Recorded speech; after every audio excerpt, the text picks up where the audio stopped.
He had 3 sons with his own mother, Ruth Thorne whispered, her gnarled fingers trembling as she slid the yellowed photograph across the kitchen table to Samuel Washington. The journalist's pen stopped mid-sentence. Behind Ruth's confession lay 60 years of Ezekiel Thorne's deliberate breeding program, a patriarch who had twisted an entire mountain community into his genetic experiment. If Samuel published this story, would Shiloh Ridge finally face justice? Or would he become another outsider who disappeared asking too many questions? The mountain road to Shiloh Ridge twisted through autumn fog like a serpent's spine, each hairpin turn revealing another glimpse of the isolated settlement that had existed in virtual silence for 60 years. Samuel Washington gripped the steering wheel of his battered Ford as gravel pinged against the undercarriage, the sound echoing off towering pines that seemed to lean inward, blocking out the October sky. The Negro Press Association had assigned him to investigate reports of unusual health patterns in rural Appalachian communities. But Shiloh Ridge had proven the most elusive story yet. The settlement materialized through the mist like something from another century.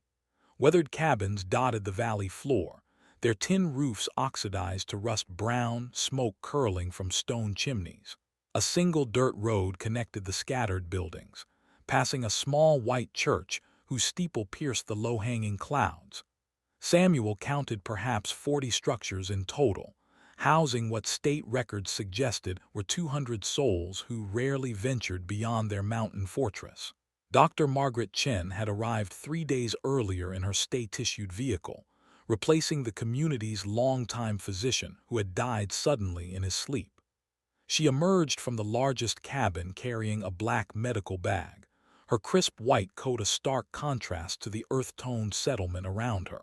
The mixed-race physician moved with the efficient grace of someone accustomed to rural assignments, but even from a distance, Samuel could see the tension in her shoulders.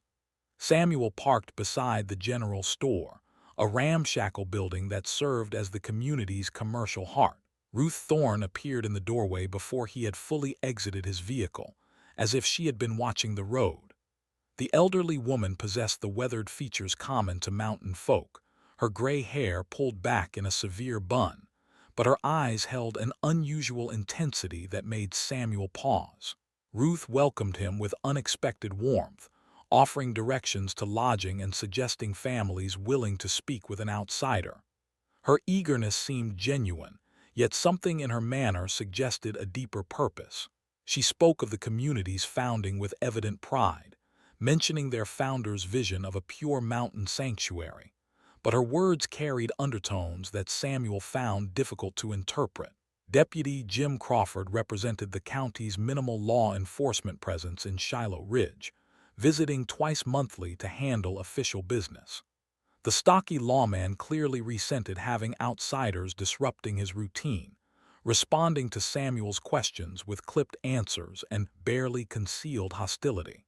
When Samuel inquired about the community's isolation, Crawford suggested that mountain folk preferred their privacy and outsiders should respect those preferences. Samuel's first interviews revealed patterns that defied explanation. The Morrison family had produced 3 children with identical facial deformities. The Hendricks clan showed similar abnormalities across 2 generations. The Blackwood children displayed cognitive disabilities that appeared with alarming consistency. Each family insisted their conditions were simply bad luck, mountain sickness, or God's will, but Samuel's trained eye recognized something far more systematic. Dr. Chen's medical examinations painted an even more disturbing picture. She documented rare genetic conditions appearing with impossible frequency across supposedly unrelated bloodlines. Polydactyly, cleft palates, and severe intellectual disabilities clustered in patterns that suggested common ancestry, despite family trees that claimed diverse origins. When she attempted to discuss her findings with community elders, they deflected her concerns with religious explanations and mountain folklore. The settlement's social dynamics puzzled both investigators. Children addressed multiple adults as parents. Family relationships seemed fluid, with cousins treated as siblings and age gaps that suggested generational confusion. The community operated as an extended clan rather than distinct family units, sharing resources and responsibilities in ways that blurred traditional kinship boundaries. Church records provided Samuel's first concrete clues. The leather-bound ledgers showed careful documentation through the 1920s, then increasingly sparse entries with obvious alterations. Family trees had been modified with different ink, birth dates changed, and entire lineages erased or rewritten.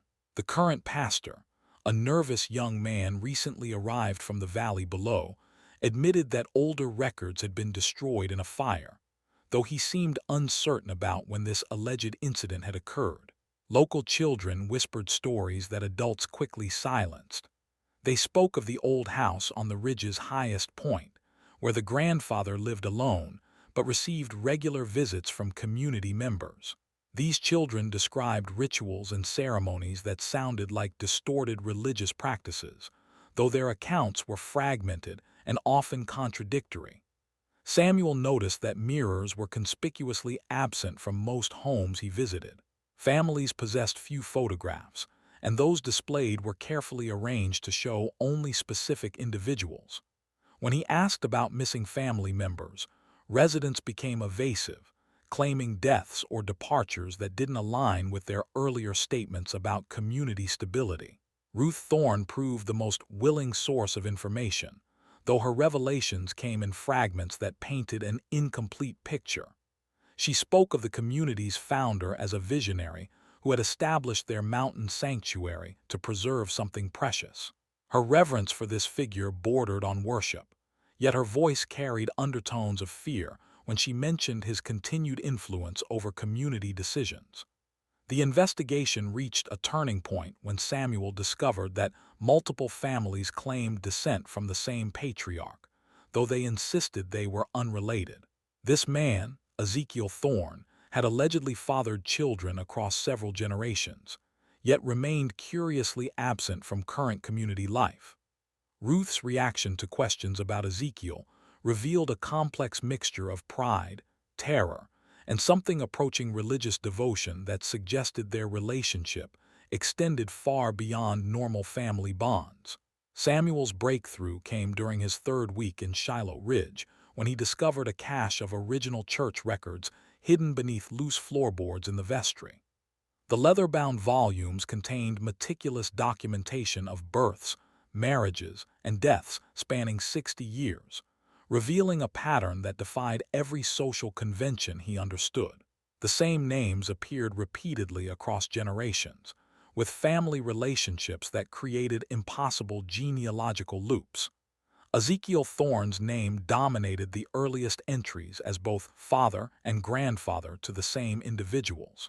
Birth records showed him producing children with women listed as his daughters, creating a web of relationships that folded back upon itself.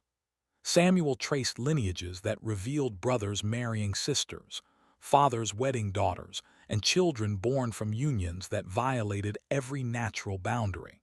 Dr. Chen's medical findings provided scientific validation for Samuel's documentary evidence. Her blood tests revealed genetic markers indicating severe inbreeding depression across multiple generations. The community's high rates of birth defects, cognitive disabilities, and physical abnormalities resulted from deliberate reproductive isolation designed to concentrate specific bloodlines. Her analysis suggested that virtually every resident of Shiloh Ridge descended from a handful of original breeding pairs. The physician discovered additional evidence in her examination of the settlement's children. Identical rare genetic conditions appeared with mathematical precision that could only result from systematic inbreeding. Polydactyly affected 30% of residents. Cleft palates occurred in patterns that suggested shared parentage among supposedly unrelated families. Intellectual disabilities clustered in ways that revealed common genetic origins despite falsified family trees. Ruth Thorne's nocturnal confession shattered the remaining mysteries surrounding Shiloh Ridge's origins.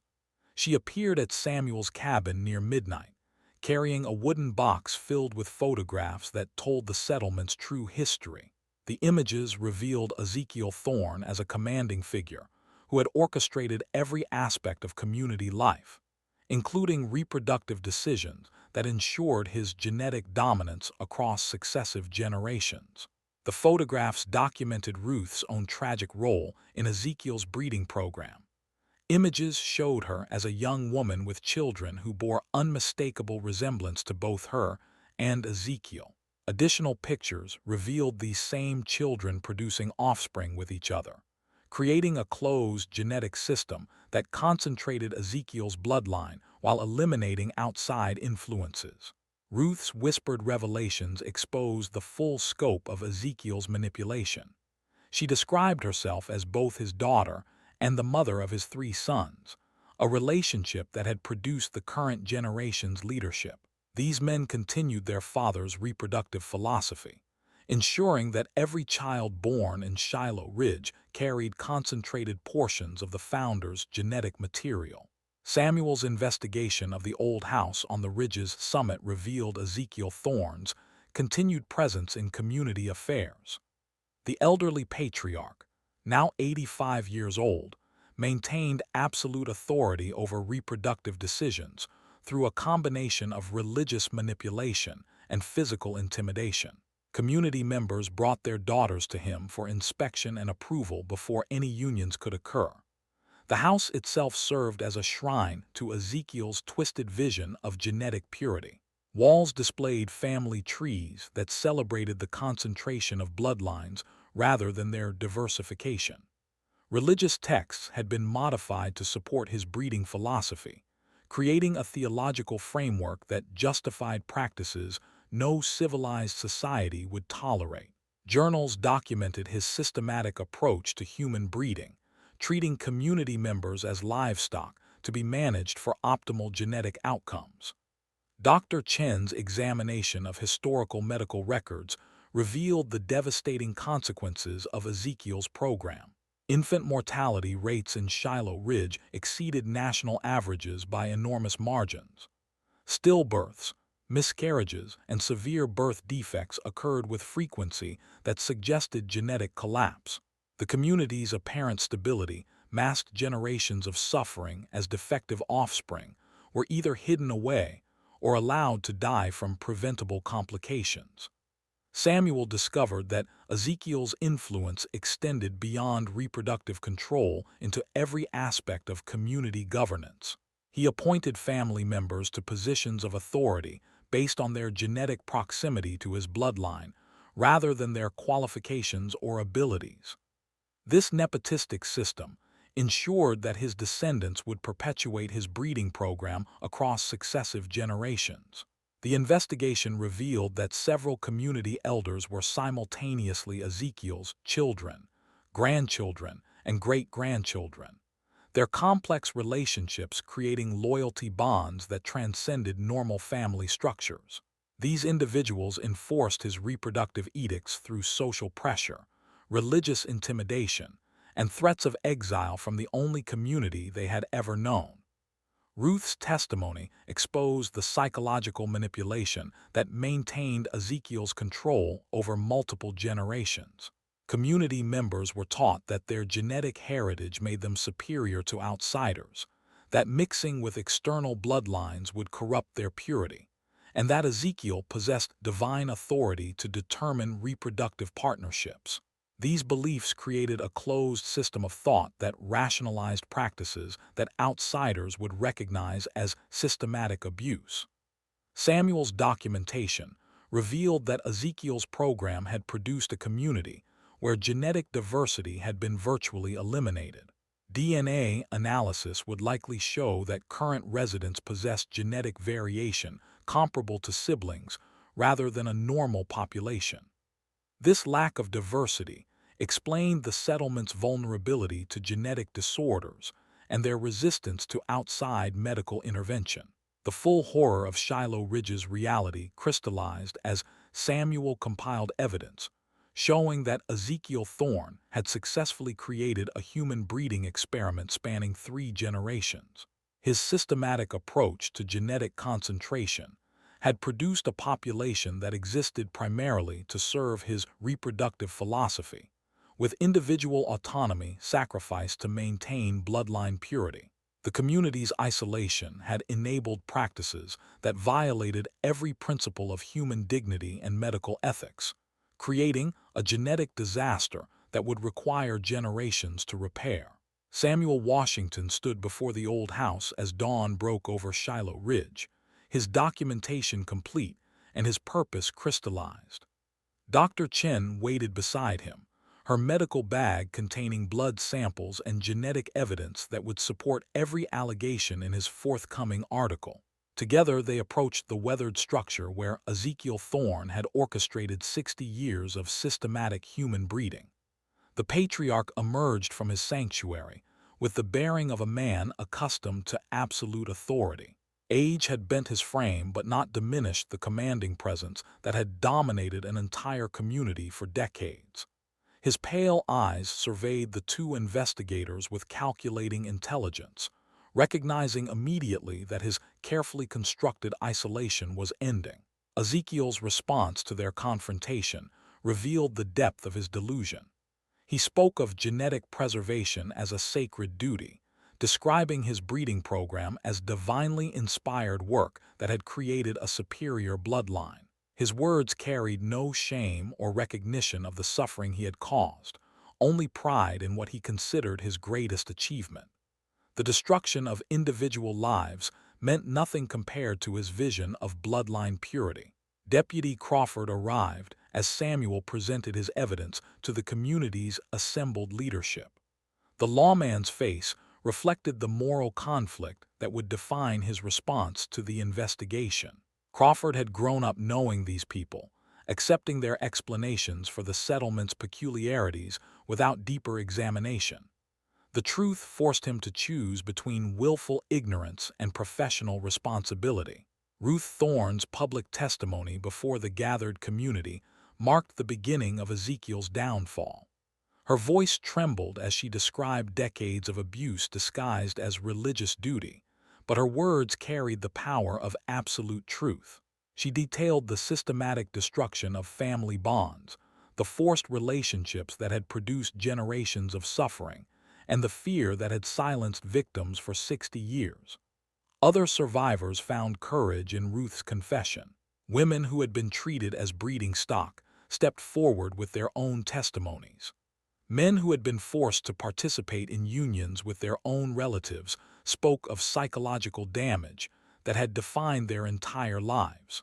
Children who had grown up believing their deformities were divine punishment learned that they were victims of systematic genetic manipulation.